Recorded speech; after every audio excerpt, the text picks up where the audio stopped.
Louvado seja o nosso Senhor. Esse com glória coroar, irmãos, não é que a gente vá colocar uma coroa na cabeça de Jesus, não. Coroamos no sentido de que reconhecemos que Ele é o nosso Rei. É esse o sentido. Jesus, em Tua presença, reunimos-nos aqui. Cante contigo. Eu lembrei hoje, lá em casa, e preparei. Contemplamos Tua face, rendemos-nos a Ti, pois um dia Tua morte trouxe vida a todos nós e nos deu completo acesso ao coração do Pai. Esse é o único jeito de chegar diante do Pai. Quando a gente começa baixo, ele aumenta um pouco.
Estamos aqui para adorar o único que é digno de louvor. O único que é digno de receber a honra e a glória, a força e o poder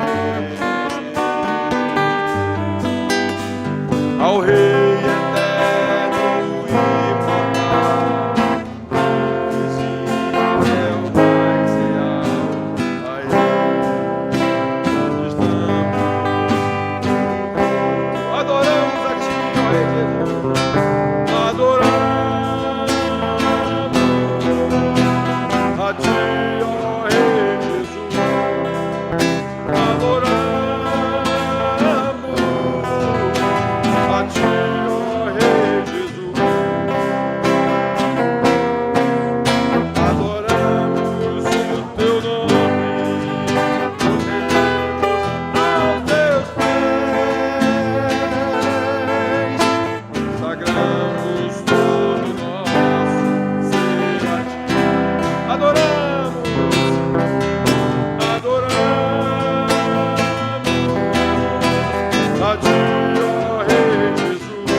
Cantai um cântico novo ao Senhor.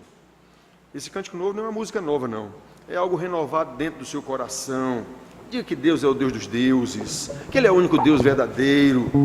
Aí o salmista diz assim: cantai ao Senhor, cântico novo, cantai ao Senhor, todas as terras, cantai ao Senhor, bendizei o seu nome, proclamai a sua salvação.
Exaltado, Deus exaltado nos céus, força, formosura no seu santuário. Ele exaltado, exaltado nos céus, eu louvarei. Ele exaltado,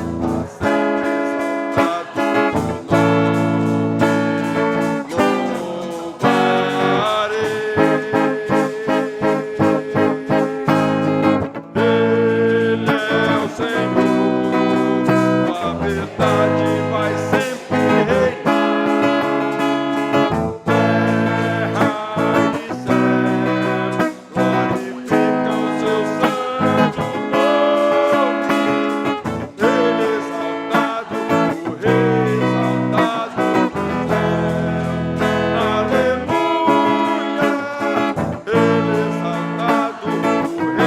exaltado o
continuar louvando esse nosso Deus exaltado com a nossa irmã Keliane.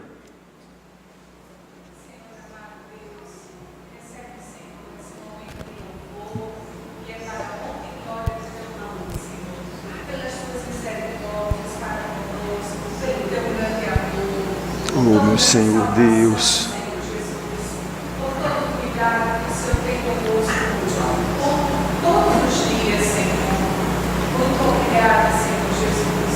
E agora nós pedimos pela palavra, Senhor, que vai ser lida ser anunciado para nós, que seja, Senhor, do fundo do seu coração para nós, para Oh, meu Senhor, gracioso. mais e mais a cada dos teus caminhos, Senhor. Nos ajuda a compreender, Senhor Jesus. Nos ajuda a aceitar. Em nome do Senhor, nós te pedimos, ó Deus. Amém. Amém. Louvado seja o nome do Senhor. Irmãos, os pequeninos, um está dormindo já, vamos lá só os pequeninos, os outros maiores podem ficar aqui, já estão grandes, já entendem perfeitamente, então a gente fiquem aqui. Seus pais, ao lado dos pais, para que os orientem a se comportarem de forma adequada. Irmãos, nós escrevemos no boletim a obra de Deus em nós e as nossas obras sem Deus. E na mensagem nós vamos lembrar aqui a obra de Deus em nós e através de nós. Vamos abrir nossas Bíblias em Mateus 28, a última parte de Mateus. Vamos ler 2 trechos pequenos hoje. Vamos ler Mateus 28, de 18 a 20, a conhecida grande comissão, e depois a gente lê um trecho também muito conhecido de Romanos, capítulo 2, versículos 1 e 2. E vamos fazer um diálogo, digamos assim, entre a ordem de Jesus aos seus discípulos e a ordem dos discípulos, uma vez transformados em apóstolos, à igreja.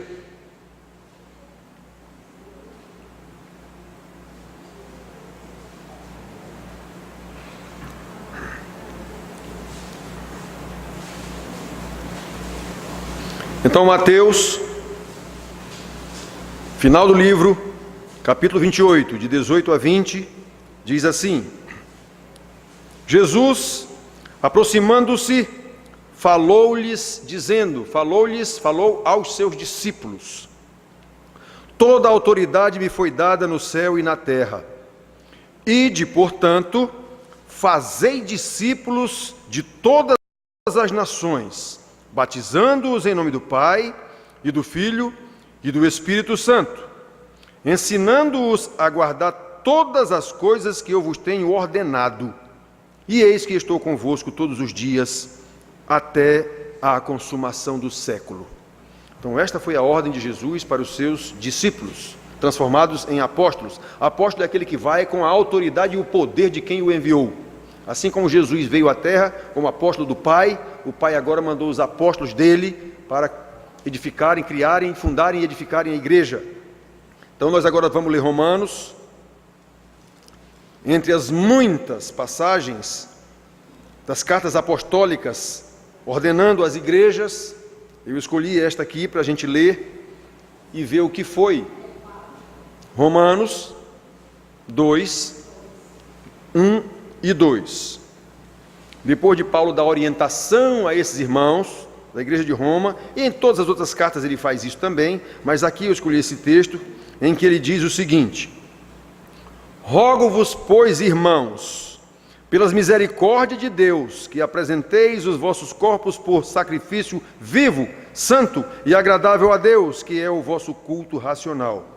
E não vos conformeis com este século, mas transformai-vos pela renovação da vossa mente, para que experimenteis qual seja a boa, agradável e perfeita vontade de Deus. 12, 1 e 2.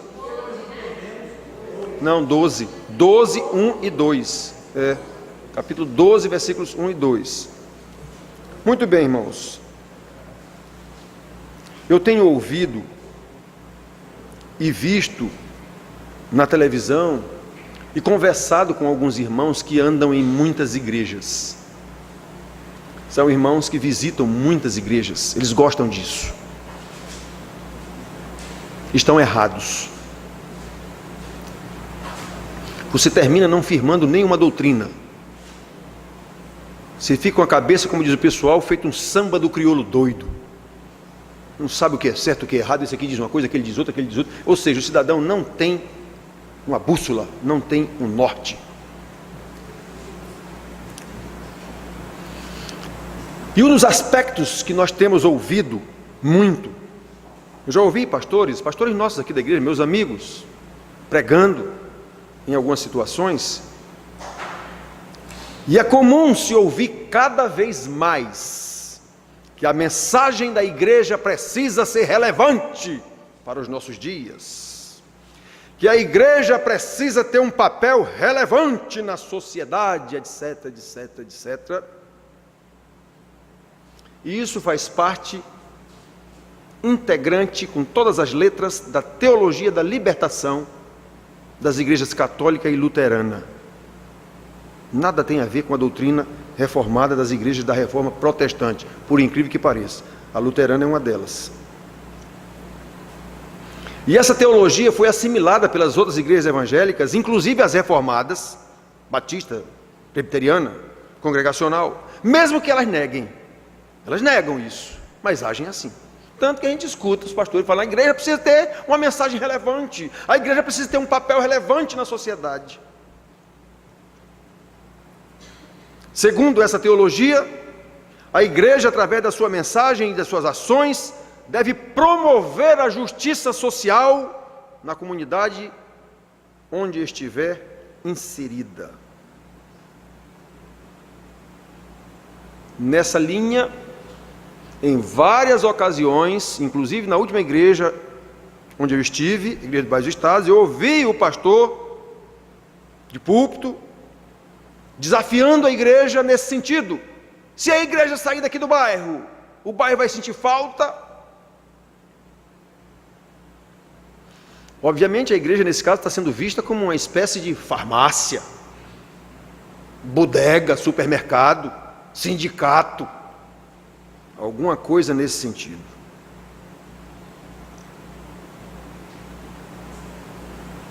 E não é novidade a gente ver, principalmente a igreja católica e luterana, seus líderes envolvidos em algum tipo de movimento social, revolta social, a ponto de serem mortos. De vez em quando a televisão mostra um padre que foi morto, uma freira que foi morta, não sei onde. Por quê? Porque estão agindo como líderes sindicais. Confrontam os poderosos. Isso não é papel da igreja. Jesus nunca fez isso, os apóstolos não fizeram isso. Nunca mandaram fazer. Ao longo da história da igreja, nós vemos esse tipo de atitude, depois de Jesus já, quando os judeus se rebelaram contra os romanos, por causa da opressão romana, e terminaram sendo aniquilados, nos anos 70, praticamente. Destruíram Jerusalém e o templo de Jerusalém, por causa dessa revolta, contra as injustiças sociais. Jesus nunca mandou fazer isso, os apóstolos nunca mandaram fazer isso.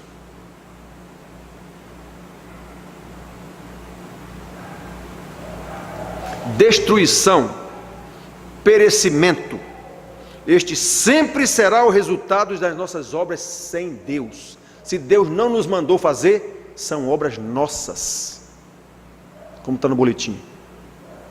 E obras nossas sem Deus vão dar em perecimento.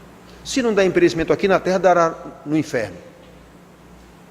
Porque você não peca só quando deixa de fazer o que Deus mandou, não.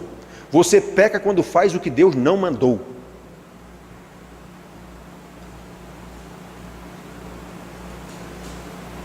Olha, irmãos, estas ações tanto ocorrem, nós sempre desenvolvemos essas ordens, aliás, essas ações que Deus não mandou. Por quê? Porque não entendemos a palavra de Deus, ou o que é muito pior e o mais provável, porque não fomos agraciados pela obra de Deus em nossas vidas. Porque quando Deus nos agracia com a sua obra em nossas vidas, Ele manda a gente fazer a obra que Ele mandou e a gente faz, como Jesus disse aqui aos discípulos: toda a autoridade me foi dada nos céus e na terra. Eu já ensinei vocês durante 3 anos, de manhã, de tarde e de noite. Pois bem, com base nessa autoridade, agora vocês vão e façam discípulos. Foi essa a ordem: vão e façam discípulos. Como é que vocês vão fazer discípulos? Pregando o evangelho, em primeiro lugar, batizando os convertidos, em segundo lugar, discipulando aqueles que foram batizados, terceiro lugar, Discipulando como? Ensinando tudo que eu vos mandei, nem mais, nem menos. Não inventem, nem diminuam. Não aumentem, nem diminuam. É só isso. Por que a gente inventa meio mundo de coisa? Obras nossas. Então a nossa ideia hoje é mostrar para vocês isso aqui, irmãos. Esta obra que nós temos que fazer parte obrigatoriamente da salvação, que vem pelo poder do Espírito de Jesus Cristo, de Deus, através da pregação do Evangelho. Não é através de ações sociais, é através de pregação do Evangelho. A pregação do Evangelho é o poder de Deus para salvar pecadores. Esse é o papel da igreja, especialmente evangelistas e pastores. Pregar o Evangelho aos não crentes, primeiramente. Ministrar os sacramentos àqueles que se converteram, como batizar, por exemplo. E continuar pregando o Evangelho da salvação, visando a edificação, visando ao discipulado desses irmãos que se converteram. É só isso o papel de uma igreja. O pastor de ensinar, os irmãos de aprender e pôr em prática. E nesse pôr em prática estará envolvido obrigatoriamente a ação social, porque você estará fazendo porque entendeu o Evangelho e não para se acreditar diante de Deus. Nós vimos aqui no boletim, quando lemos aqui, não de obras, para que ninguém se glorie. Se eu tiver crédito diante de Deus por alguma coisa que eu fiz aqui, então eu posso me gloriar. Senhor, eu vou ter que entrar aí no céu porque eu fiz isso. Está aqui a Bíblia dizendo que não é assim.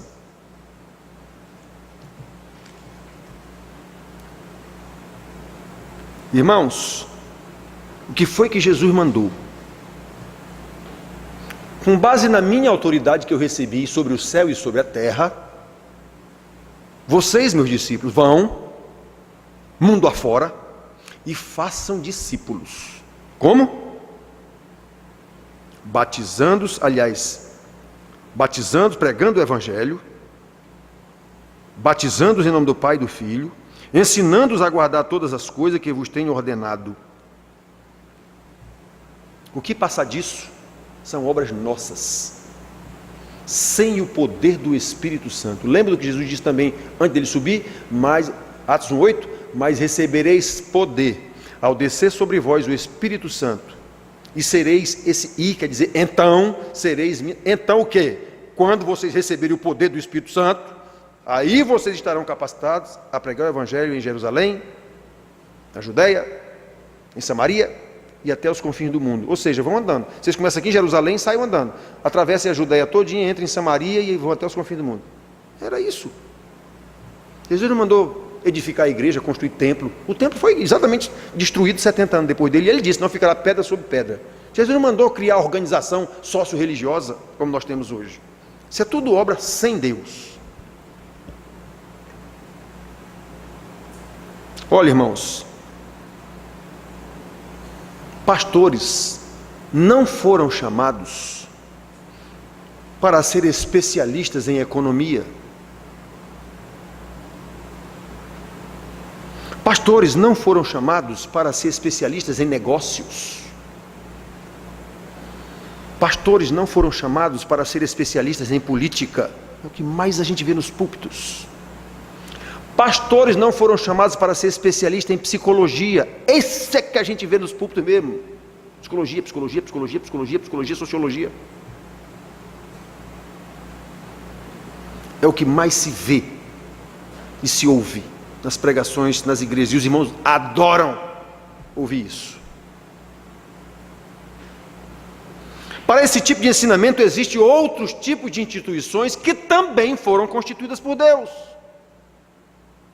Também são de Deus, eles saibam ou não disso, queiram ou não, como a universidade, é a instituição de Deus.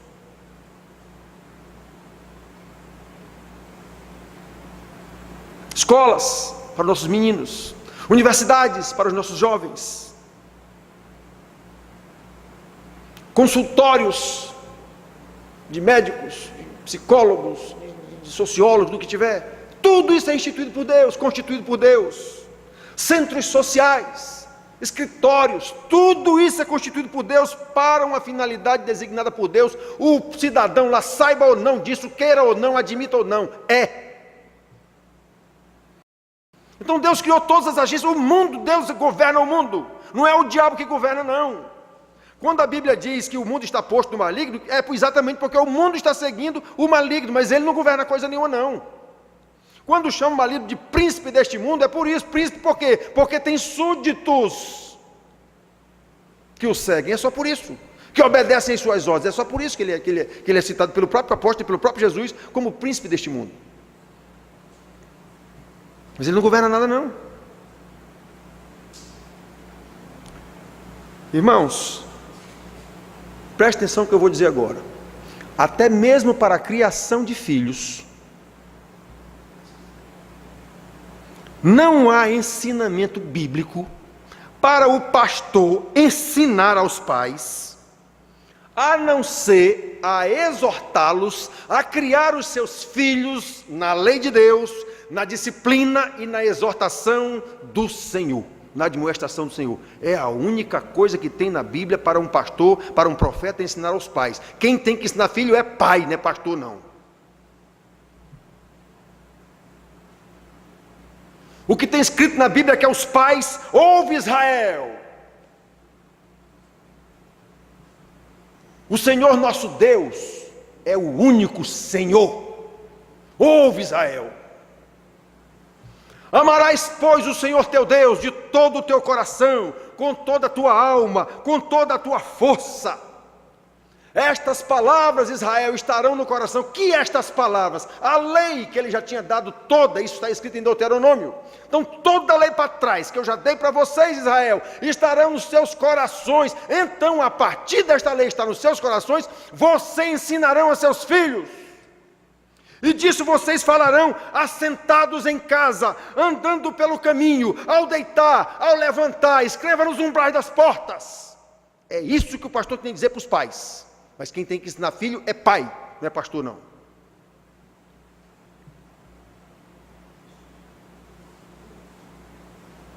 Lá em Timóteo está escrito também: pais, ensinai vossos filhos na disciplina e na admoestação do Senhor. Não tem nenhum lugar dizendo para a igreja ensinar o filho de ninguém, não.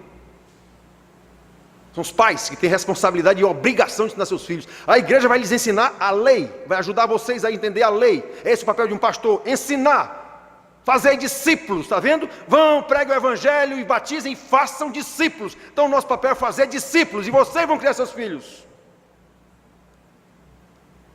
E não papo furado psicológico de pastor aqui, que não, você quer, está tudo bem, Deus vai ajudar você. Ajudar como? Ajudar como? Mentira, pregações falsas. Ele não vai ajudar, não. Ele vai ser contra vocês se vocês não estiverem fazendo o que ele mandou. Esse é o papel de um pastor. E esse é o papel da gente enquanto igreja.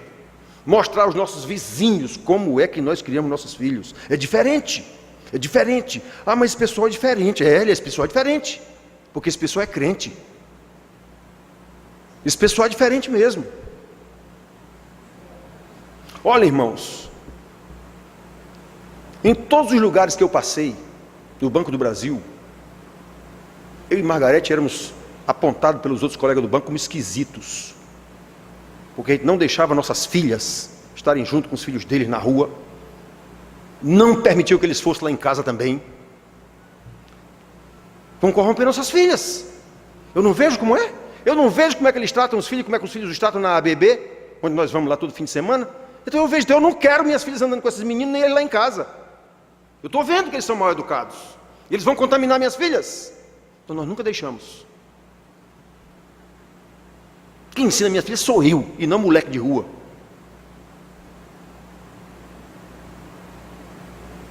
Isso é papel da igreja. Quem é a igreja? Igreja não é uma instituição, irmãos. Igreja somos nós, cada um de nós. Esse negócio de igreja e instituição é invenção humana, sociológica.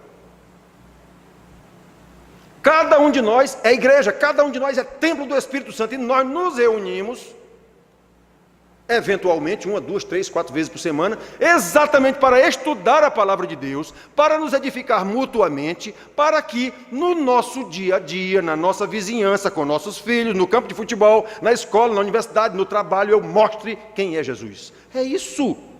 Sede minhas testemunhas. É isso.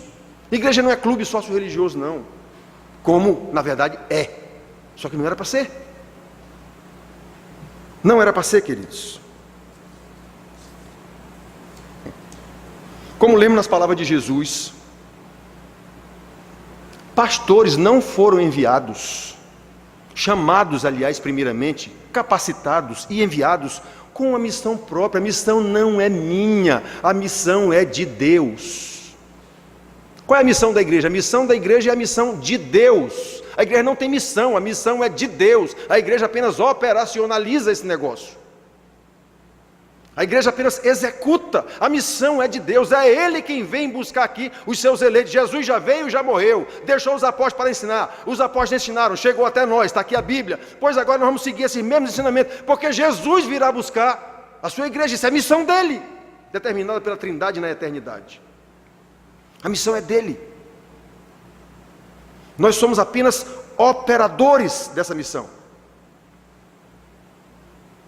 Pastores não foram chamados para ser administradores de empresas com o nome de igreja.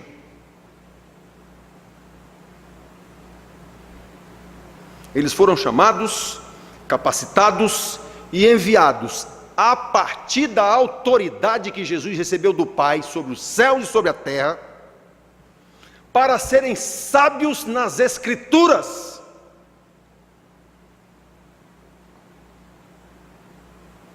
E não em papo furado de psicologia, de sociologia, de política, de economia, de negócios, que é o que a gente escuta nos púlpitos. E o povo adora. Eita, que coisa bacana. Lembram lá em Atos,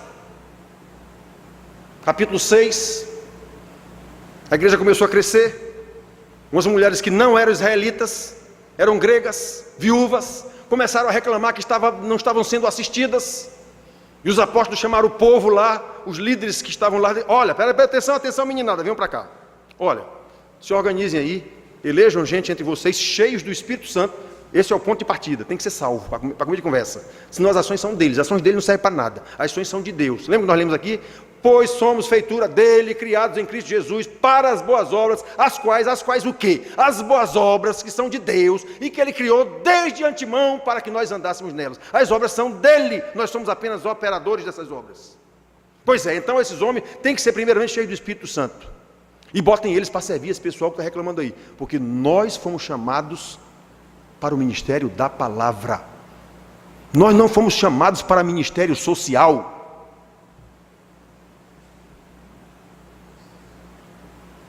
Está na Bíblia, irmãos, isso.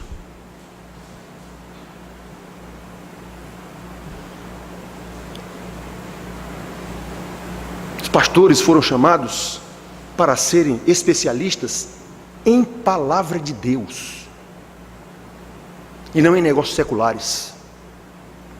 E a palavra de Deus está centrada na história da redenção. Começa com a criação e logo em seguida a queda. Aí depois disso, toda a Bíblia está centrada na trama da redenção. Deus restaurando o seu povo. Toda a Bíblia trata disso. Desde o Gênesis até o Apocalipse. É isso que o pastor tem que saber. É isso que o pastor tem que pregar e ensinar. E a igreja vai viver em função desses ensinamentos. Fazei discípulos. É só isso que Jesus mandou a gente fazer. Fazei discípulos. Essa obra da redenção está de acordo com o pacto eterno de Deus, desde o início da história. Pacto que ele fez com os seus eleitos. Ele fez com Noé, escolheu só Noé. Depois renovou esse pacto com Abraão, fez um outro pacto com Abraão, o mesmo pacto, aliás, que é eterno. Ele diz desde Noé que esse pacto é eterno. Em Abraão esse pacto é eterno. Em Isaac esse pacto é eterno. Em Jacó esse pacto é eterno. Em Moisés esse pacto é eterno. Em Davi, esse pacto eterno, o teu reinado será sem fim. Que reinado? Davi morreu. Como é que o reinado dele era sem fim? Ele estava se referindo à descendência dele, Jesus, o filho de Davi. É isso que nós temos que ensinar. Esse é o papel de um pastor: pregar o evangelho, batizar os convertidos e discipular esses batizados, de acordo com a palavra do Senhor Jesus, para que esses pais, como o salmista dizia: olhem, pais, o que nós aprendemos de nossos pais, não encobriremos aos nossos filhos, contaremos à geração vindoura, para que eles contem a seus filhos as maravilhas que Deus fez em nós, em nosso povo, em nossa história. É isso, só isso.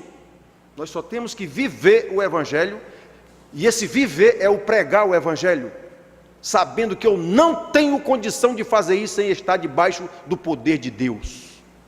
Se eu não for a habitação do Espírito Santo, as obras são obras minhas, não servem para nada, embora sirvam socialmente falando, mas para a eternidade não tem nenhum valor.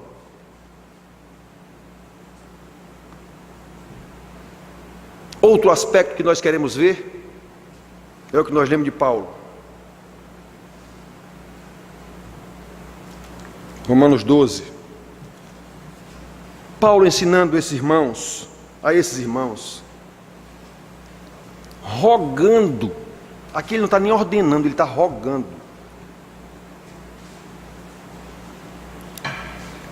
Rogo-vos, irmãos, depois de ensinar para eles como foi a salvação, tudo para trás aqui ele já ensinou como se deu a salvação. Pois bem, rogo-vos, pois, esse pois aqui, esse nome de portanto, meus irmãos, depois de tudo que eu ensinei para vocês, eu vos rogo, pelas misericórdias de Deus, que apresenteis os vossos corpos por sacrifício vivo, santo e agradável a Deus, que é o vosso culto racional. Paulo não está falando aqui de culto em igreja, não. No boletim eu falei, essas reuniões que a gente chama de culto é a minha vida. Se a sua vida não é um culto lá fora, aqui dentro é que não é mesmo, aqui dentro é hipocrisia 100%. Falsidade. E você acredita que está cultuando a Deus aqui dentro. Ainda tem mais essa, o pecado é tão desgraçado, como eu falei no domingo passado, que ele faz você pensar que você está agradando a Deus. A nossa vida tem que ser, eu tenho que apresentar a minha vida como um sacrifício vivo. Eu sou um sacrifício vivo. De que Paulo estava falando? O sacrifício lá do Velho Testamento, não existia condição de cultuar a Deus, não existia nenhuma condição dos israelitas irem ao templo cultuar a Deus, fosse qual fosse o motivo, sem levar um sacrifício. Eles tinham que levar um sacrifício. Todos os dias, os sacerdotes, de manhã, 6 da manhã e 6 da tarde, matavam diversos animais lá em sacrifício, oferecido pelo povo. Qualquer coisa o povo tinha que sacrificar. Foi Deus que determinou isso. Pois bem, Paulo está dizendo agora aqui no Evangelho, nós não vamos mais sacrificar bode, rolinha, galinha, boi, não é mais isso não. O sacrifício agora somos nós, o sacrifício vivo é a nossa vida. É a nossa vida. E não vos conformeis com este mundo. Então repare que o negócio não era dentro da igreja, não, era na sua vida, no dia a dia. Não vos conformeis, o que quer dizer isso? Não tomem a forma do mundo, não ajam como o mundo age. É isso que quer dizer não vos conformeis com o mundo. Não vos conformeis com o mundo, mas transformai-vos pela renovação da vossa mente. Ele está falando isso aqui sobre doutrina, discipulado. Por que os irmãos não vêm para o discipulado? Por que os irmãos não vêm para os cultos de doutrina, quarta-feira e sábado? Alguns não podem de fato. Outros não vêm porque estão muito cansados do trabalho. Outros não vêm simplesmente porque não querem. Puro comodismo, é melhor ficar em casa vendo novela. Com base em que então eu afirmo que eu sou crente? Como é que eu vou pregar o Evangelho? Como é que eu vou dizer para minha vizinha que eu sou crente, se na hora do estudo sobre Deus, o meu Deus, na hora do ensinamento sobre Ele, na igreja eu estou aqui conversando miolo de pote, como dizia a mamãe, miolo de pote é nada ou então água, né? Então, como é que eu estou aqui conversando, miolo de pote, vendo o jogo, ou sei lá o quê? Que Deus é esse meu Deus? Que eu troco por um jogo do Flamengo com não sei quem. Por uma novela.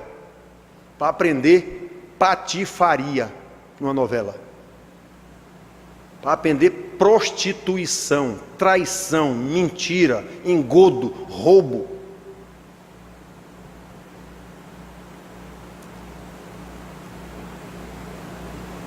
Senhores pais, hoje de manhã no ensino das crianças, eu cheguei junto com ele, cobrem dos seus pais. Cobrem dos seus pais ensinamento bíblico em casa. Cobrem deles. Cobrem. É responsabilidade deles, eles não estão fazendo, pois cobrem deles. Papai, cadê o ensinamento bíblico que o senhor não fez hoje? Cadê o culto doméstico que o senhor não fez hoje? Cadê o estudo bíblico? Cadê o culto aqui em casa que o senhor não fez hoje? Aí a gente vem botar a culpa na igreja, que não ensina nossos filhos.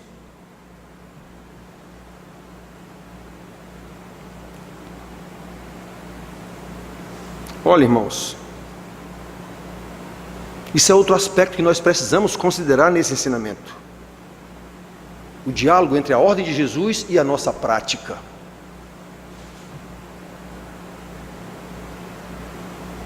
Precisamos considerar a obra de Deus em nós, se é que ela houve na salvação e há na minha santificação, e através de nós, porque Deus não age no vácuo. Deus age no tempo, no espaço e através de pessoas.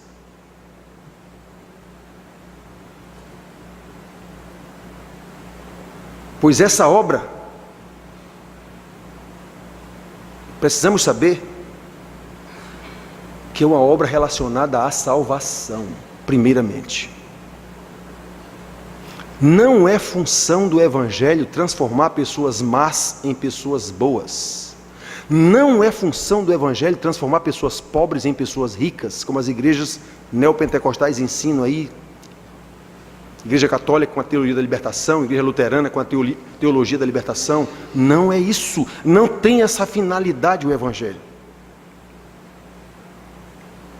O Evangelho tem por finalidade salvar pecadores, pois não me envergonho do Evangelho, porque ele é o poder de Deus para a salvação de todo aquele que nele crê, primeiramente o judeu, depois o grego. Por que primeiramente os judeus? Porque foi o povo eleito por Deus e foi através dele que nós recebemos os oráculos, como Paulo diz. Eles tiveram uma missão deles no tempo oportuno e numa terra também oportuna, do jeito que Deus deu. Eles tiveram a missão dele de nos transmitir esses oráculos. Não tinha como chegar o cristianismo se não houvesse o judaísmo antes. Tudo é obra de Deus. Então, irmãos, o Evangelho tem por finalidade salvar pecadores e depois de salvos com a obra da justificação em Cristo Jesus, discipulá-los, ensinar-lhes sobre Deus que os salvou, o que foi que aconteceu. Leiam as cartas apostólicas que vocês vão ver isso em todas elas. Quem nós éramos, como Deus nos salvou, como foi que aconteceu a salvação. Foi em Cristo Jesus, na cruz do Calvário, através do seu sangue, foi no poder do Espírito Santo, pois é esse mesmo poder que nos salva. Você não se salva sozinho, não é pelas suas obras, é pelo poder de Deus, pela graça de Deus, é isso o tempo todo. Pois bem, uma vez entendido isso, então você vai viver agora de acordo com essa salvação. Você já não vive mais segundo Adão, a criação que caiu em pecado. Você agora vai viver segundo Jesus, a criação que não pecou. Deus só criou 2 homens. O resto foi procriado a partir do próprio homem. Deus só criou Adão do barro e soprou-lhe o sopro da vida e ele passou a ser alma vivente. Depois disso foi Adão que procriou, pois ele criou um segundo, Jesus, no ventre de Maria, no poder do Espírito Santo. Jesus não é filho de esperma, pois esse segundo Adão não pecou. É isso que Paulo ensina em Romanos e em Coríntios. O primeiro Adão pecou, todos morreram. O segundo Adão não pecou, transmitiu vida. Pelo pecado de muitos, a graça prevaleceu. É por isso que ele disse: onde abundou o pecado, superabundou a graça. Quer dizer, foi o pecado de um só que levou a morte a todo mundo. Pois bem, foi a graça de um só, por causa do pecado de todo mundo, que transmitiu vida. Por isso que onde abundou a graça, claro, a graça foi muito mais abundante, foi a graça de um só, que salvou todos os pecadores para a salvação, eleitos para a salvação. Um só pecou, e esse pecado foi proliferando, virou uma catástrofe cósmica. Pois bem, pois esse pecado do mundo inteiro foi resolvido por um só, pela graça de um só. Por isso que onde abundou o pecado, superabundou a graça. Então, irmãos queridos, a transformação de homens maus em homens bons, de ricos, aliás, de pobres em ricos, e não se está aqui falando de riqueza material, é pura consequência da salvação e do discipulado, obra de Deus através da pregação do Evangelho. Somente a partir da obra de Deus em nós. Quanto mais nós conhecemos o nosso Deus, e é bom lembrar que o discipulado também é obra da graça de Deus em nossas vidas. Pois bem, somente a partir disso, meus queridos, mais aumenta o nosso prazer em fazer a vontade de Deus. Lembram? Vocês então experimentarão qual seja a boa, perfeita e agradável vontade de Deus. Só com a renovação da vossa mente, só com o discipulado, a partir do nascimento você passou a quem saiu do ventre da mãe, como Jesus disse a Nicodemos. Te importa nascer de novo, rapaz? Tu és doutor na lei, pois bem, é preciso que você apague a sua mente geral, comece do zero, como um bebê que nasceu agora. Foi por isso que ele disse: eu vou ter que voltar para o ventre da minha mãe. Tu és mestre em Israel, doutor, e não sabe o que eu estou dizendo, rapaz? É preciso, é isso que Paulo diz aos Coríntios: aquele que nasceu em Jesus, agora é nova criatura, as coisas velhas para trás ficaram, eu apago tudo, diz a Bíblia lá em Miqueias, que Jesus, Deus, joga no mar do esquecimento os nossos pecados, acabou, eu sou nova criatura. Por isso esses testemunheiros que andam de igreja em igreja, todos eles são agentes de Satanás, que estão contando a sua história pregressa, desgraçada de pecado. Ele está testemunhando do diabo, não é de Jesus. E o povo adora ver isso. Uma irmã mandou um dia desse um e-mail para mim: pastor, examine esse testemunho aí e me diga alguma coisa. Quando eu olhei, o testemunho era 2 horas. Aí eu respondi para a irmã: irmã, me poupe, eu não vou gastar 2 horas da minha vida vendo besteira. Pronto.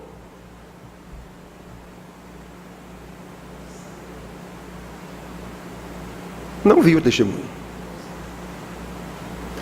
Irmãos, essa é a finalidade do Evangelho: salvar pecadores e ensinar-lhes quem é o Deus que os salvou. Para que esse Deus os salvou? Qual é a função deles agora, uma vez que foram salvos? Deus nos criou para a sua glória, o pecado bagunçou isso. Deus nos recriou para a sua glória e agora nós vamos glorificá-lo. Pronto. E no glorificá-lo eu vou apresentar minha vida como sacrifício vivo. O que quer dizer isso? Qual é o sacrifício que você faz pelo seu irmão? Qual é o sacrifício que você faz pelo próximo? Qual é o sacrifício que você faz por um vizinho? Como é que você demonstra: eu amo a Deus? Sim, mas como é que você demonstra esse amor? João diz: aquele que não ama o seu próximo, o seu irmão, a quem vê. Como é que tem a cara de pau de vir dizer que ama a Deus a quem ele não vê? Está escrito lá, João diz: ele é um mentiroso. Aí quando eu digo isso aqui na igreja, os irmãos ficam com raiva de mim. Já teve gente que foi-se embora daqui porque eu disse que era hipócrita. Eu não chamei nada de hipócrita, eu li a Bíblia. Isso é hipocrisia. Aí alguém achou que era com ela e se foi-se embora, pronto. Bom, a carapuça serviu, mas não fui eu que disse, está na Bíblia. João diz: é mentiroso. Quem diz que ama a Deus a quem não vê e não ama seu irmão a quem vê, é mentiroso. Está escrito na Bíblia isso aqui. Ninguém se aborrece com João, se aborrece comigo quando eu digo que está escrito na Bíblia.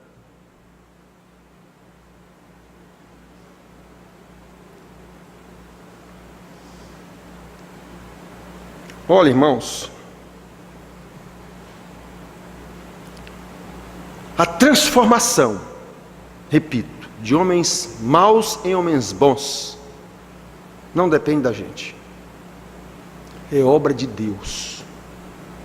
Nós só vamos operacionalizar isso. Como é que a gente operacionaliza isso? Através do discipulado. Uma vez salvos, então agora nós vamos, como Jesus disse, você vai nascer de novo. Então a gente vai começar a aprender tudo de novo. Eu tinha aprendido tudo com base na natureza de Adão, pois agora eu vou começar do zero de novo a aprender tudo com base na natureza de Cristo. Nada menos do que isso é um crente.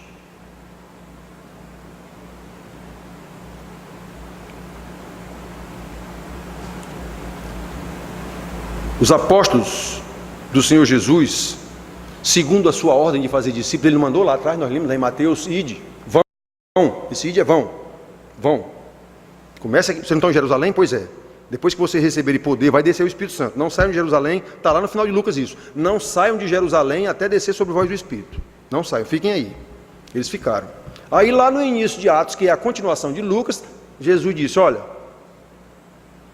recebereis poder ao descer sobre... Aí Jesus, depois disse isso, começou a subir e foi-se embora. Pronto. Atos é a continuação de Lucas. Agora vocês vão. Ele não disse, construam um templo e chame esse pessoal para vir para dentro do templo. Ele não disse isso não. Eles saiam andando. Não levem alforje. Lá quando ele treinou eles, foi desse, não levem alforje, não levem sacola, não levem nada. Onde você chegar, vão sustentar vocês. Esse é um dos aspectos que diz que o ministro da palavra tem que ser sustentado por quem ele ensina. Aliás, Paulo diz muito claramente lá em Gálatas 6,6: fazei participantes com os vossos bens aqueles que vos ensinam a palavra de Deus. Está escrito lá. Gálatas 6,6. Aí às vezes a gente vê irmãos na igreja que são ricos, em algumas igrejas, e querem manter o pastor aqui na mão. Você vai comer na minha mão. O pastor é como se fosse um empregado dele. Quem paga o seu salário é a gente, então, vai ter que ler da minha cartilha. E esse cidadão pensa que é crente.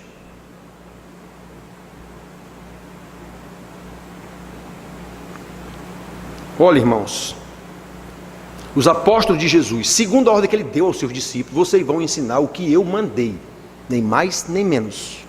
Preguem, batizem e ensinem, discipulem, fazendo o que eu ordenei, ensinando-lhes o que eu vos ordenei, nem mais nem menos. Nós vemos especialmente Paulo, que é quem mais escreveu no Novo Testamento, 13 cartas são de Paulo.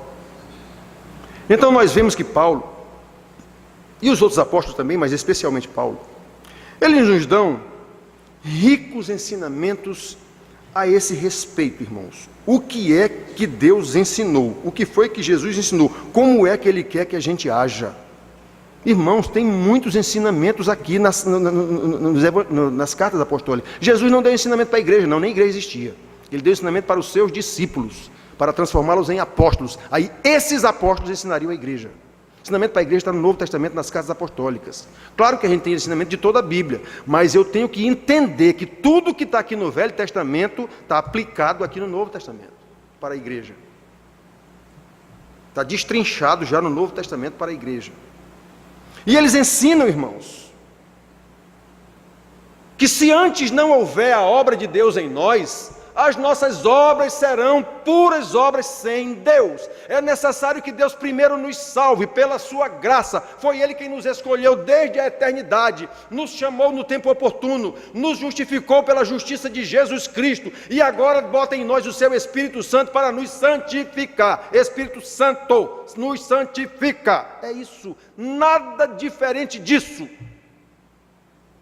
E se eu fui salvo por Jesus, e agora habita em mim o Espírito Santo, obviamente,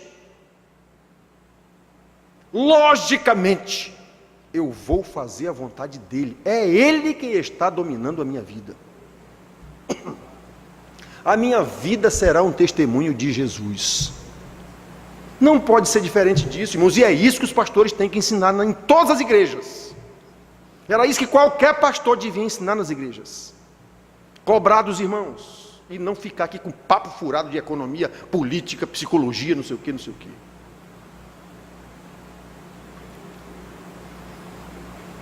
Olha, irmãos, é comum a gente ouvir em pregações, especialmente no Velho Testamento, e até no Novo também, mas especialmente no Velho Testamento, pregadores citando como exemplos Homens lá do Velho Testamento, homens santos, poderosos.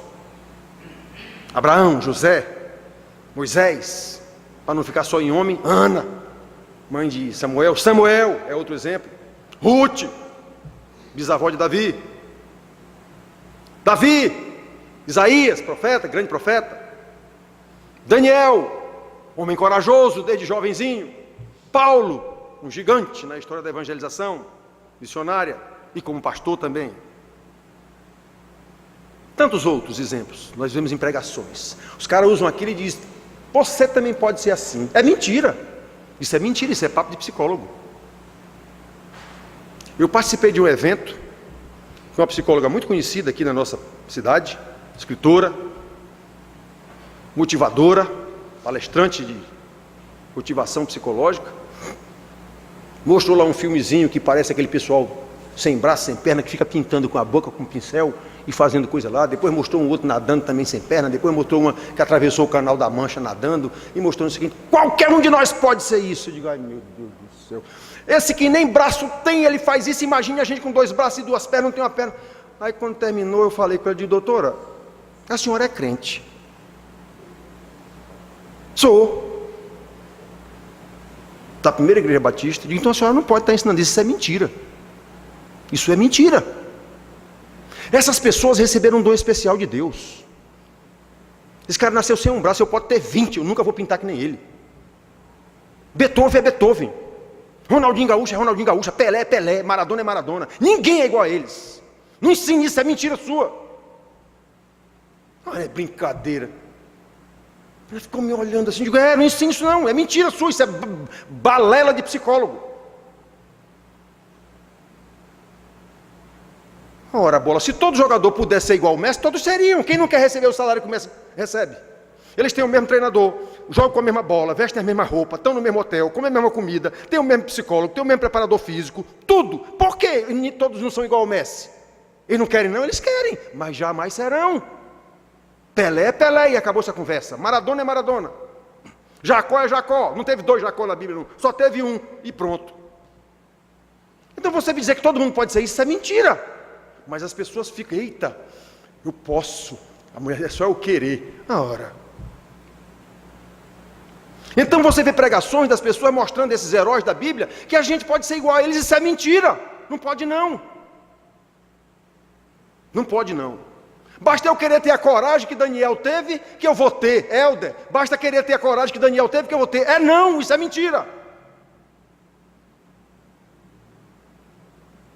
Não é esse o ensinamento bíblico.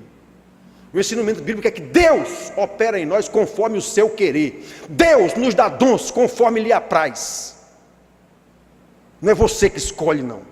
Quando Paulo diz escolher os melhores dons, ele está falando em quê? Em serviço para a igreja. Os melhores dons para servir a igreja. Não é melhores dons para mim, para você. Eu tenho a força. Não. É melhores dons para servir a igreja. Tem nada a ver com aquelas bobagens dos coríntios, não. Ele estava falando em dons de serviço. Esses santos da Bíblia, irmãos, a partir da obra de Deus em suas vidas, tinham um profundo conhecimento de Deus. Eu sei quem é Deus. Agora eu sei que Deus esteve aqui, por exemplo, Jacó. O outro lá, Daniel, pequeno ainda: olha, senhor rei. Se Deus quiser nos livrar da fornalha de fogo, Ele nos livra. Mas se Ele não quiser nos livrar, mesmo assim, não adoraremos a tua estátua. Isso é que é conhecer a Deus. Se Ele quiser nos livrar, Ele nos livra. Essa história de: não, Deus sempre me livra. Deus... Não, senhor, como é essa? Negativo. Ele livrou os apóstolos dele de morrer tudo martirizado? Não livrou não. Ele livrou os profetas de morrer quase tudo martirizado no Velho Testamento? Não livrou não. Tinha um propósito dele que eles morressem desse jeito, para nos ensinar.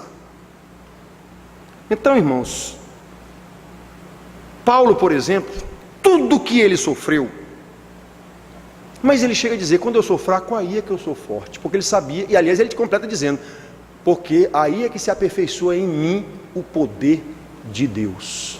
Exatamente porque eu sou fraco e não sou de nada vezes nada, pois aí é que o poder de Deus se mostra na minha fraqueza.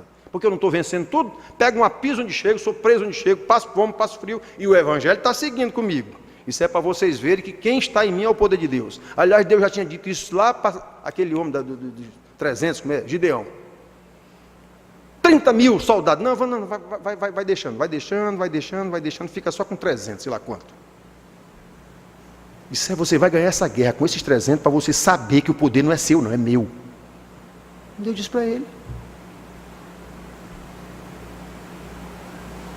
É na sua fraqueza que eu vou mostrar o meu poder. Ora, se eu tenho poder sozinho, não precisa. Se eu tenho poder sozinho, por isso que rico não precisa de Deus. Ele tem poder, ele tem dinheiro, tem não sei o quê. Eu preciso de Deus para quê? Não quero nem saber quem é Deus, eu já tenho tudo que eu quero. Deus pode puni-lo aqui na terra mesmo? Pode, mas normalmente não faz isso não. Ele vai colher o dele lá no inferno. Então esses santos da Bíblia, irmãos, Paulo dizia isso. Olhe, queridos, eu caminho para a perfeição, eu sei que não sou perfeito. Paulo diz isso. Ele chega a dizer, já não vivo eu, mas Cristo vive em mim. Olhem só o que é um conhecimento de Deus. Já não vivo eu, mas Cristo vive em mim. E ao mesmo tempo ele diz, mas eu sei que eu não sou perfeito. Peraí, mas não é Jesus que vive em mim? Como é que eu não sou perfeito? Sou não, porque Paulo sabia que neste mundo ninguém chega à perfeição. A perfeição neste mundo sempre será parcial. Porque nós ainda vivemos no mundo antes da redenção. Lembra que Paulo diz no capítulo 8, esse mundo geme esperando pela redenção. Nós também gememos, e o Espírito Santo que habita em nós também geme, transformando nossas orações, porque nós nem sabemos orar como convém. Então, irmãos,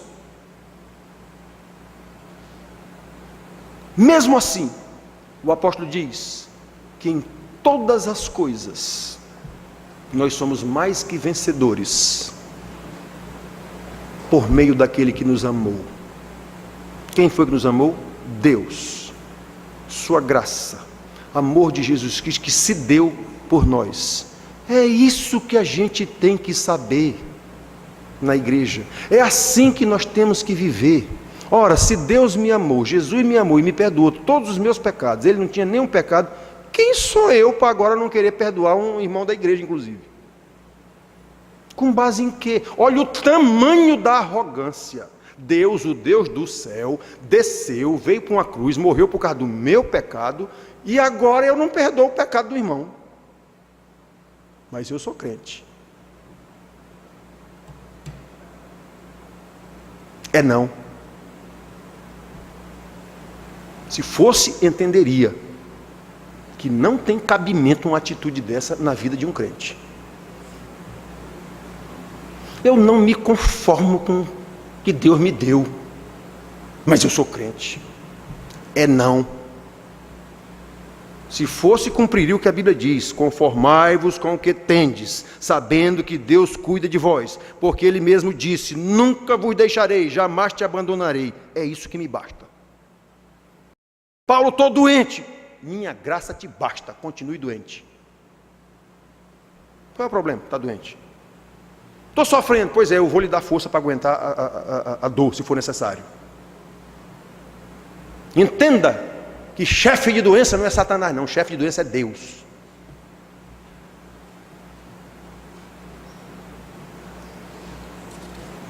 Podemos todas as coisas naquele que nos amou. Percebe, irmãos? Vamos trocar isso mais miúdo. Nós só podemos vencer qualquer coisa, essa vitória pregada nas igrejas aí, que é vitória material, vitória social, vitória... tudo sem Deus. Nós só vencemos qualquer coisa. Foi o que Paulo disse aqui? Em todas estas coisas, porém, somos mais que vencedores por meio daquele que me amou. Ah, é maravilhoso citar isso. Quantas vezes eu já ouvi isso sendo citado em pregações? Mas quais são essas todas as coisas que Paulo está falando? Tribulação, angústia, perseguição, fome, nudez, perigo, espada. É disso que ele está falando. É isso que eu venço. Tudo posso naquele que me fortalece. Pois é, tudo posso essas coisas aqui. Eu posso suportar todas essas coisas aqui. unicamente pelo poder de Deus que está em mim, o poder da salvação, o poder do conhecimento. Paulo disse: eu sei em quem tenho crido. Eu não estou escutando besteira de pregador me ensinando besteira, não. Eu sei em quem tenho crido. Por que há esse poder de Deus na vida dele? Porque já houve a ação de Deus nele e em nós, no crente. Eu já recebi essa ação salvadora, no qual ele me outorgou a justiça de Cristo, que por sua vez me deu o seu Espírito, que por sua vez agora vai me conduzir, me iluminar no entendimento da palavra que ele mesmo inspirou. Qualquer coisa diferente disso não é crente, apenas acha que é. E eu luto por isso com vocês aqui o tempo todo, há 8 anos. Ficar aqui massageando o ego de vocês é muito fácil, irmãos. Isso é muito fácil, qualquer pastor faz isso em todo canto. É muito fácil. Ficar enrolando vocês aqui é muito fácil. O microfone tem um poder incrível. Quem está aqui atrás, o púlpito tem um poder incrível. Quem está aqui mete qualquer coisa na cabeça de qualquer um. Basta ele querer. Porque você já veio para cá com a predisposição de aceitar tudo que vão dizer. É por isso que você entra no auditório de um palestrante, você sai de lá, mas que coisa linda. Você já pagou R$300 para ir para uma palestra do motivador psicológico. Laí Ribeiro, sei lá quem, esses camaradas aí que ganham milhões de reais por uma palestra. Fernando Henrique, sei lá quem. Aí você vai para uma palestra dessa, paga R$500, você passa de uma palestra, você já vai predisposto a escutar coisas bacanas. Aí tudo como diz lá, mas que coisa linda. Palestrante é nada mais, nada menos do que um sofista. Aquele que diz mentiras de forma muito bonita e que você... Eita, que coisa bonita que esse homem. Só que você não bota absolutamente nada em prática. Você pagou por uma palestra, já foi para lá para ser enganado, porque quis ser enganado, e você sai de lá, não vai botar nada do que você ouviu em prática. Na verdade, você até já sabia tudo aquilo, mas você queria ouvir de uma forma bacana. A filosofia diz: o homem não vive sem ser enganado, ele precisa ser enganado. Por quê? Porque ele é um pecador. Eu não consigo viver com o meu pecado, eu tenho que ser enganado, eu tenho que ser enrolado, para eu poder conviver com isso. Aí vai buscar esse engano, e Deus dá. Como diria o grande profeta Silvio Santos: quem procura, acha. Silvio Santos, grande profeta. Quem procura, acha. Você não está procurando engano? Pois então lá vai engano. Ah, foi o diabo. Sim, mas quem mandou o diabo foi Deus. Você não queria o engano? Isso está na Bíblia, lá no Velho Testamento, e está no Novo Testamento. Está lá em Reis, no caso do rei Acabe, e está aqui no Novo Testamento, Tessalonicenses, Paulo dizendo aos irmãos: é Deus quem manda o espírito do engano. Não é o diabo, não. O diabo é o espírito do engano. Pois é, ele não faz nada que Deus não mande ou não permita. Eu lá em casa agora, no almoço, um dia desse com a minha filha, daqui de João Pessoa, e ela falando, aí falaram sobre Jó, e eu dizendo isso que eu digo para vocês: minha filha, olha, o diabo é diabo de Deus. Deus não tem inimigo, não. Deus é todo poderoso, Deus é criador, Deus é dono do diabo. Não, mas o diabo, veja o que ele fez lá com Jó. Aí o marido dela na hora: mas Jó fez porque Deus permitiu. Eu digo: o senhor está enganado. Deus não permitiu, não, ele mandou o diabo fazer. Ele não permitiu, não, ele mandou o diabo. Faz, tripudia em cima dele, só não tira a vida. Foi Deus que mandou. Ele não permitiu, não, ele mandou. Então Deus é Deus. Então quem não conhece a Deus, aí vive assombrado com tudo, aceita qualquer tipo de conversa, em qualquer lugar, qualquer pregação é maravilhosa. Por quê? Porque não conhece Deus. Ou seja, está faltando a ação de Deus na sua vida. O que foi que Jesus disse? Que os falsos mestres enganarão a muitos, farão milagres, prodígios, maravilhas, e enganarão a muitos, se possível, os eleitos. Isso quer dizer que os eleitos não serão enganados, não se deixarão enganar. Por quê? Porque o eleito tem o Espírito Santo dentro dele. Ora, se eu tenho o Espírito Santo dentro de mim, uma conversa fiada não vai me levar. Mas como é que eu provo que eu tenho o Espírito Santo dentro de mim? Se eu souber a palavra que o mesmo Espírito Santo que está dentro de mim inspirou. Isso é a coisa mais... Fecha as catracas, ó. É a coisa mais lógica do mundo. Mas eu digo que sou crente, mas não estou interessado em estudo bíblico, não estou interessado em nada. Onde está o seu coração? Jesus disse: onde está o seu tesouro, está o seu coração. Pois é. Não, hoje eu ensinando para os meninos lá. Não, porque a mamãe não quer deixar eu ir com meu amiga, não sei o quê. E quem é mais importante, a sua mãe ou a sua amiga? Quer dizer que você vai brigar com a sua mãe por causa de uma amiga? Então você não ama a sua mãe, você ama a sua amiga. Não, mas é isso que você está fazendo na prática. O seu amor está na sua amiga, a ponto de você brigar com a sua mãe. É lá que está o seu tesouro, é na sua amiga. Pois nós pais somos do mesmo jeito. Onde é que está o seu tesouro? Na novela. Por isso que eu não venho para o estudo. Está no meu comodismo de ficar refestelado no sofá, lá em casa, vendo besteira na televisão, que não tem nada que preste. Muito difícil ter alguma coisa que se aproveite na televisão. Eu só vejo noticiário e assim mesmo me aborreço depois que perco uma hora vendo noticiário. Só crime, corrupção, tudo. Diga, meu Deus, perdi uma hora que eu podia estar lendo, assistindo isso. Mas a gente já tem que assistir para saber o que é que está acontecendo, até para orientar os irmãos também em alguma situação. Então, irmãos, preste atenção. Quando eu sou fortalecido para suportar todas essas coisas, é porque já houve a ação de Jesus em mim. Então por que eu sou conduzido em vitória? De quem é essa vitória? Nós somos conduzidos em triunfo, Paulo diz, mas de quem é esse triunfo? É nosso? Não, é o triunfo de Jesus.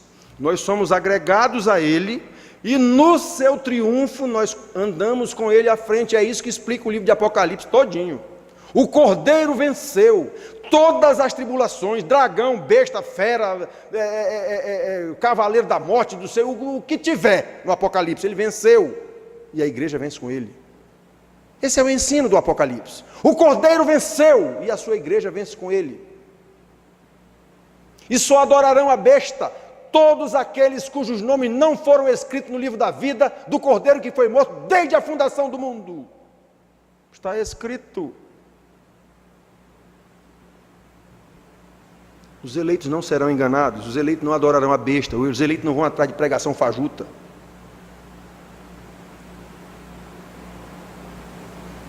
De vez em quando, algum irmão me convida, pastor, vamos lá na igreja tal. Eu digo, vou nada, meu amigo, eu vou fazer o que lá? Alguns me chamam para pregar, pastor, o senhor vai pregar lá na igreja? Eu digo, vou nada, eu vou dizer o quê? Eu vou dizer o que o povo não quer ouvir, eu já sei disso? Vou não. De vez em quando me convida para pregar, pastor, o senhor vai pregar lá na igreja? Eu digo, vou não. O que eu vou dizer lá, eles não querem ouvir, então eu não vou dizer não. Chame outro que vai dizer o que eles querem ouvir. Não vou não. Olha, irmãos,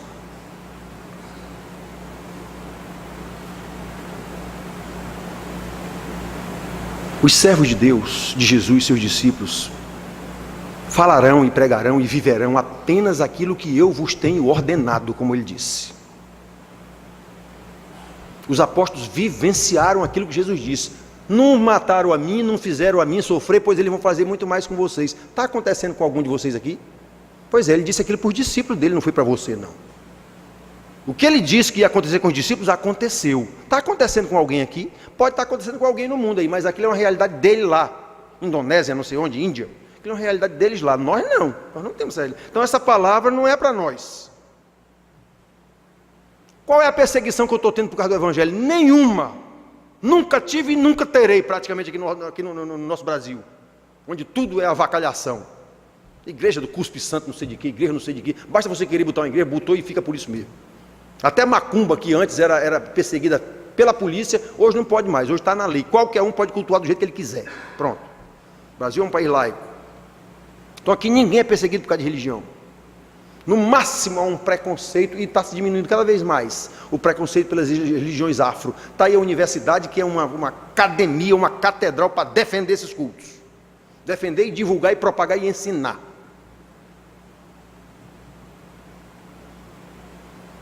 Então, irmãos, preste atenção. Todas as obras que nós fazemos, sem ser aquilo que eu vos tenho ordenado, Paulo disse aqui, renovai a vossa mente. Seja o vosso culto um sacrifício vivo. Sede imitadores de Jesus e não de acordo com o mundo. Pois é, tudo que a gente fizer diferente disso, são obras sem Deus. Ainda que tenha o cunho de religioso, feito pela igreja, feito não sei o que, não interessa. Serão obras suas, obra da instituição, totalmente sem Deus. Pode ser relevante para a sociedade? Pode. A igreja pode ter um papel relevante de estar se metendo em governo, não sei o quê? Pode. Mas isso é obra sem Deus. Deus não mandou a igreja fazer isso. Sempre existiu o governo. No tempo do Velho Testamento, o governo era a própria igreja. Israel era o próprio governo e era a própria igreja. No Novo Testamento, não. No Novo Testamento, a igreja é uma coisa, o governo é outra. E quando se misturam, essa relação sempre será promíscua. Troca de poder, troca de favores, troca de influências. Eu lhe dou o poder daqui do mundo, o governo diz isso, a igreja eu lhe retribuo com um poder eterno. Eu ameaço o povo com maldição, com bênção, com não sei o quê, e eles ficam tudo cordeirinho na nossa mão aqui. Vamos manipular esse povo. É essa relação que há entre governo e igreja. Para os evangelistas e pastores, e para a igreja, em primeiro lugar, para os pastores, a única ordem de Jesus, a única missão deixada foi: façam discípulos. Pregue o evangelho, batizem e discipulem. Obviamente que isso aí, nesse contexto aí, está dentro de todo o Sermão do Monte.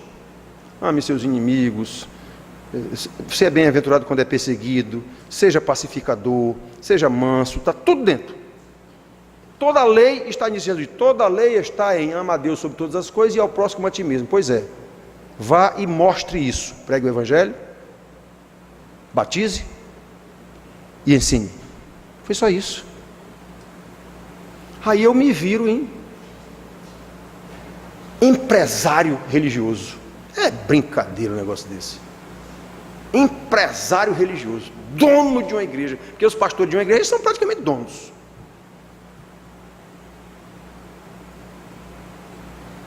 Se for essas igrejas neopentecostais, o cara é dono mesmo. Aí os escândalos de vez em quando aí.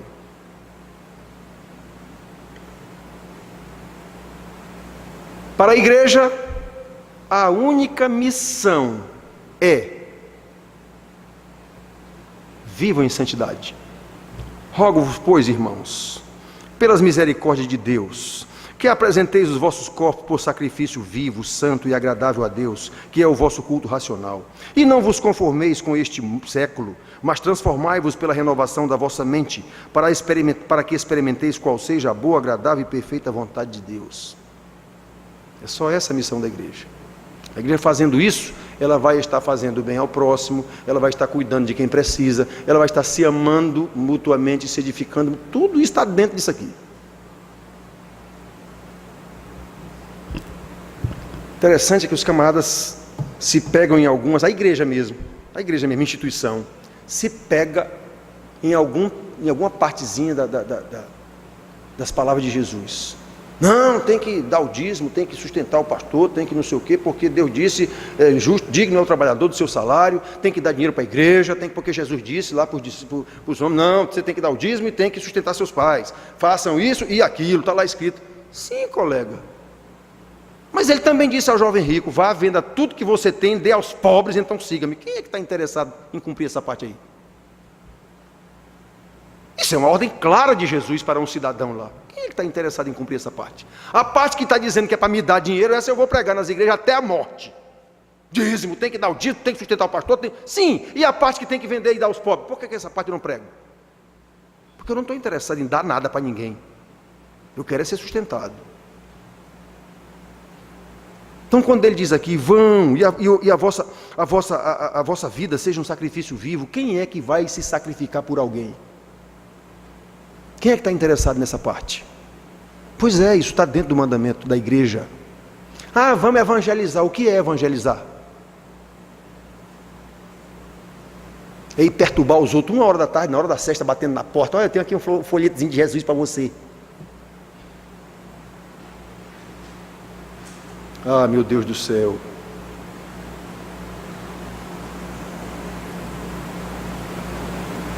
A única missão ordenada para a igreja é viva em santidade. Obviamente que se vive em santidade envolve o crescimento no conhecimento do Senhor primeiramente. A primeira missão da igreja, o primeiro passo na missão da igreja é crescer no conhecimento do Senhor. Leia as cartas apostólicas, todas elas, as que tratam de disciplina, de doutrina, eles dizem isso. Eu estou orando, Paulo fala isso várias vezes em quase todas as cartas. Eu oro a Deus para que vocês cresçam no pleno conhecimento de Deus. Pedro diz a mesma coisa, João diz a mesma coisa. Porque quanto mais eu conheço a Deus, mais eu vou saber qual é a sua boa, perfeita e agradável vontade. E o Espírito Santo vai me capacitar a desenvolver a obediência, o sacrifício. Seja a vossa vida um sacrifício vivo. Distribuir folheto não é evangelizar nada.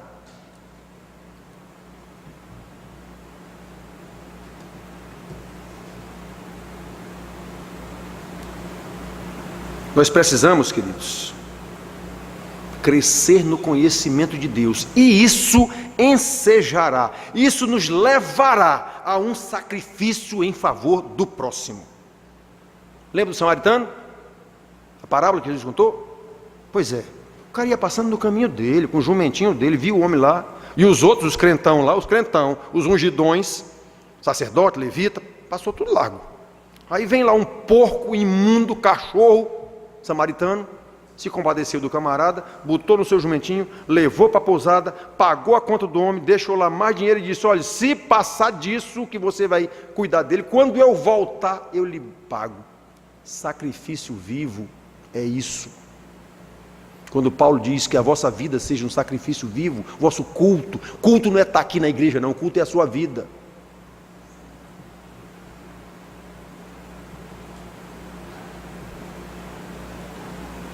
Devemos observar, queridos, portanto, que esse sacrifício vivo, como tal, não é apenas algo teórico, não. É tão bacana ler isso aqui.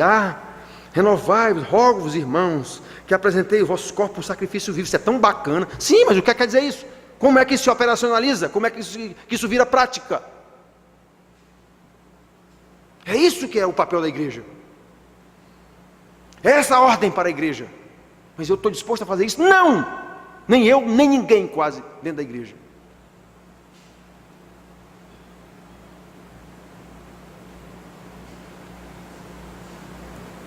Todos os nossos relacionamentos devem estar eivados, cheios, prenhes desse ânimo de que a minha vida deve ser um sacrifício vivo em favor do meu próximo. É aí que eu demonstro o meu amor a Deus. É isso que os pastores, segundo a ordem de Jesus, devem ensinar para as suas igrejas. E não papo furado de economia, psicologia, sociologia e tudo quanto é gia, política, economia, não sei o quê. Tem igreja dando curso de economia nas igrejas. É para isso que existe a universidade, rapaz. Um dia desse eu recebi um e-mail lá em casa de uma igreja presbiteriana dizendo que ia ter um curso lá de ensinar os irmãos a controlar suas finanças em casa, para eu levar a igreja para lá e dizer: agora pronto. Isso não é papel de igreja. Para isso é que tem escola, faculdade, colégio, universidade.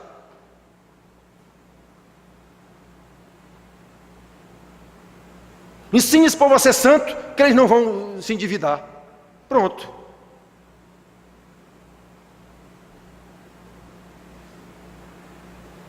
São estes os dons, irmãos, que nós devemos dividir uns com os outros. Quando Paulo diz aos Romanos lá: eu vou passar um dia com vocês aí, dividindo dons, ele não estava falando em falar em língua, nem profetizar para ninguém não. Ele estava dizendo isso: nós vamos nos edificar mutuamente. Eu vou transmitir para vocês o que eu sei e vou aprender com vocês alguma coisa, nós vamos nos edificar. São esses os dons que ele está dizendo. Eu vou passar uns dias com vocês aí, para vocês me mandarem para a Espanha, e enquanto eu estou aí, a gente vai dividir uns dons com vocês. É isso, ele não está falando em falar em língua, em profetizar, em dizer: eis que te digo, não tem nada disso não. Ele estava falando: nós vamos interagir, nós vamos nos amar durante esses dias, distribuir esse amor. O dom maior é o amor.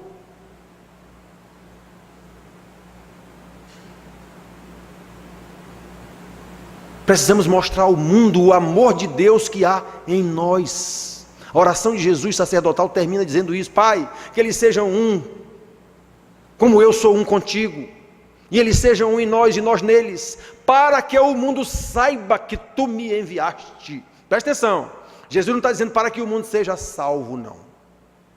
Ele está dizendo para que o mundo saiba que tu me enviaste. É o nosso amor, é o nosso sacrifício vivo, que vai mostrar ao mundo que Deus enviou Jesus aqui para salvar.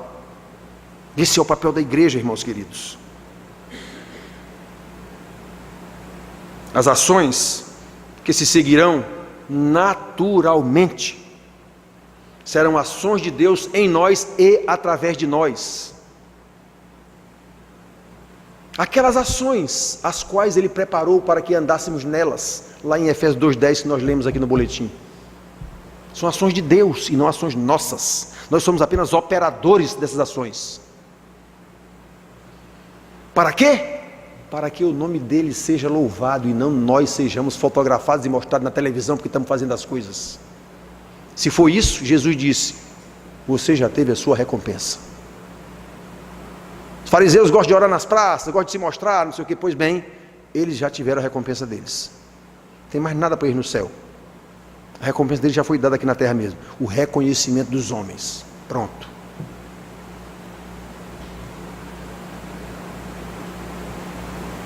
Irmãos, é difícil. Uma palavra dessa é difícil, mas essa é a palavra de Deus para a sua igreja. Portanto, que Ele nos abençoe com o entendimento da sua palavra e nos conceda graça, muita graça, para estudá-la e pô-la em prática. Que Deus nos abençoe. Amém.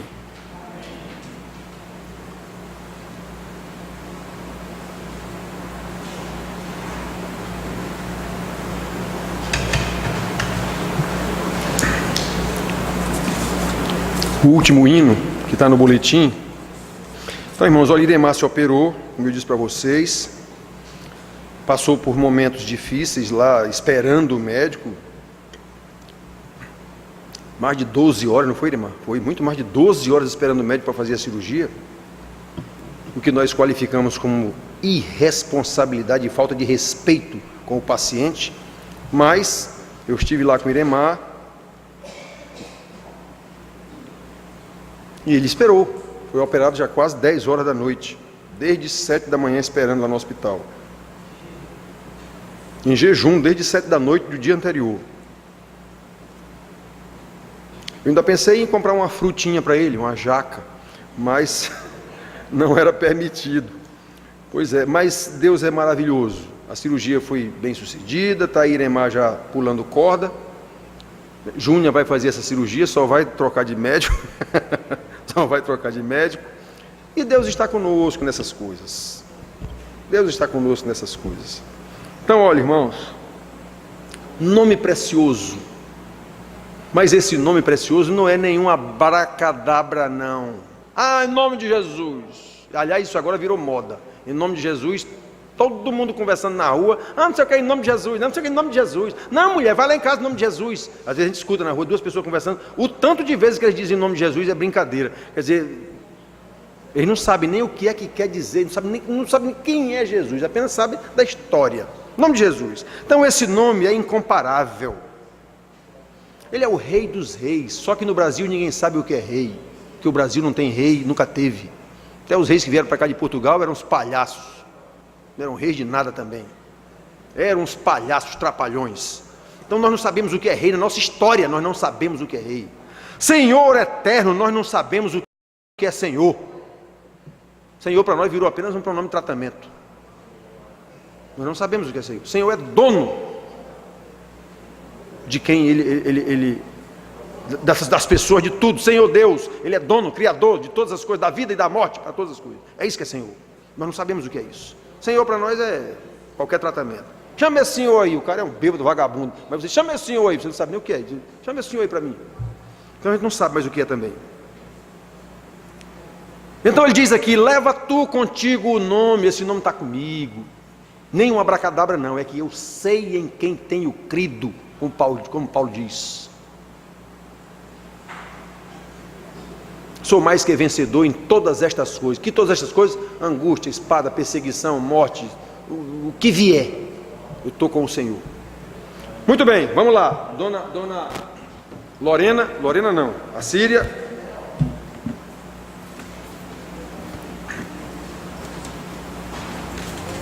Vamos cantar esse último cântico, que também a gente nunca cantou aqui.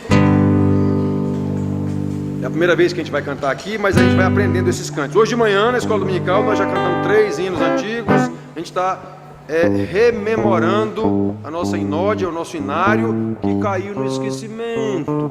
A gente está indo buscar, que são hinos preciosos.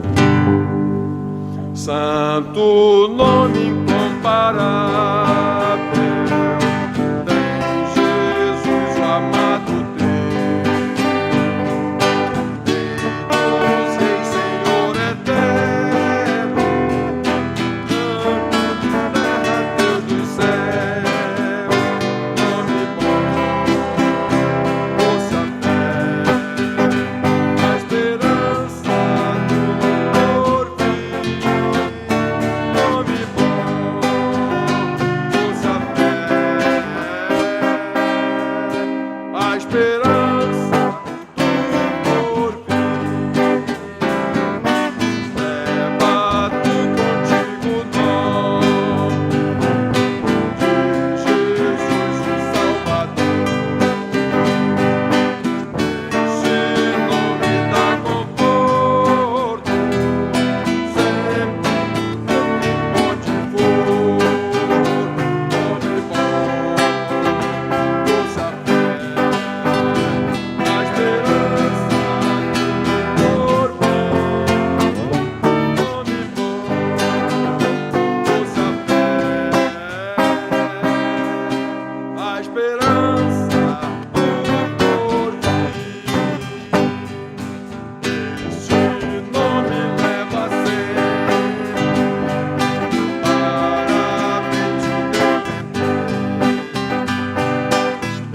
para a mente errar no teu alcance quando surge aparecer.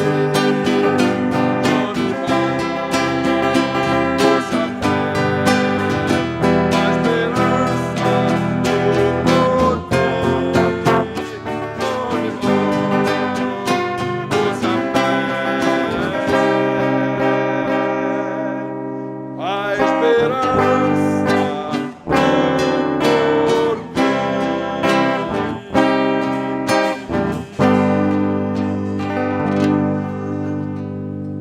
Oh, que maravilha, irmãos. Porvir, você sabe que é uma palavra criada da junção de outras duas. Aquilo que está por vir. Então, porvir quer dizer futuro. A esperança do futuro. A nossa esperança da eternidade é o nosso Jesus. Louvado seja o nome do Senhor. As irmãs sabem que o nosso curso daqui das quintas-feiras já iniciou quinta-feira passada. Eu não vim porque minha filha estava aí, não é? Aqui eu chamo de buchuda, barriguda, grávida, e foi embora já para Recife. Então quinta-feira eu deveria estar aqui, né, para dar atenção às irmãs que precisarem, alguma coisa, que precisar conversar, alguma coisa assim. Tá certo, irmãos? Então agradecemos a Deus mais uma vez pela cirurgia bem-sucedida de Iremar e vamos ficar de pé para a gente fazer a oração e encerrar. Leiam o boletim, a mensagem do boletim, as 2 mensagens. E vamos ficar de pé e orar. Pedir a Júnia, querida Júnia, que eu estou com saudade dela, para orar, agradecendo a Deus, e depois nós impetraremos a bênção apostólica e cantaremos o tríplice amém. Oremos, irmãos.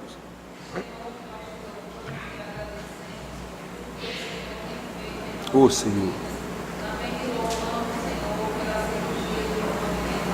Nós te agradecemos pela vida de cada um que aqui está. Nos ajuda, Senhor, nos despede para casa em paz, livrando de todo mal. Meu Senhor. Dá-nos uma semana abençoada em tua presença. E que a tua presença, Senhor, seja constante em nossas vidas. Também nos desperta para comparecer aos estudos da igreja, para que possamos crescer no conhecimento do teu nome, da tua palavra. É assim, Senhor. Oh, meu Pai querido, precisamos da Tua graça, Senhor Deus. Amém.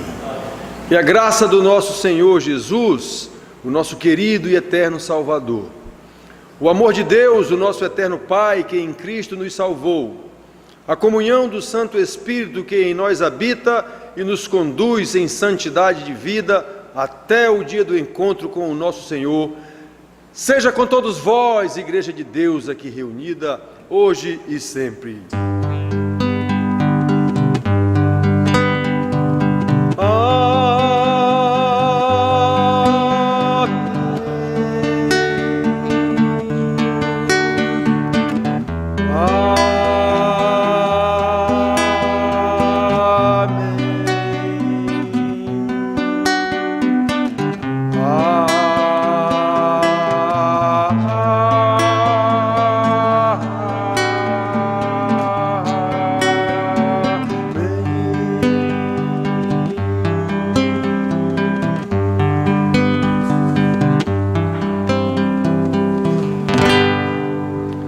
Amém. Louvado seja Deus.